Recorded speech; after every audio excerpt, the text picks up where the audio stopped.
ஒவ்வொருத்தரும் வாழ்க்கையில் கண்ணீரோ ஆனந்த கண்ணீரோ வரும்போது கண்ணீரை இயற்கையாக வர விடுங்க. எந்த சூழ்நிலையிலையும் கண்ணீரை அடக்கி வைக்காதீங்க. ஏன்னா உங்கள் உடல்லேருந்து வரக்கூடிய கண்ணீரில் நிறைய நச்சுக்கள் வெளிவர சான்சஸ் அதிகம். அப்போ கண்ணீர்லேருந்து வரக்கூடிய நச்சுக்கள் உங்கள் உடலை சுத்தம் பண்ணுது.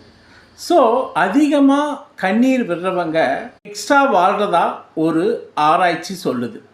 அதனால் ஆனந்த கண்ணீரோ வரும்போது நீங்கள் கண்ணீரை வலிய விடுங்க.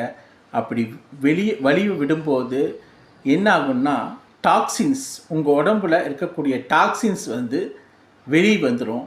உடம்பு க்யூர் ஆகிடுது டாக்ஸின்ஸ் வெளியே வந்ததுனால. அதனால் எந்த சூழ்நிலையும் கண்ணீரை அடக்காதீங்க.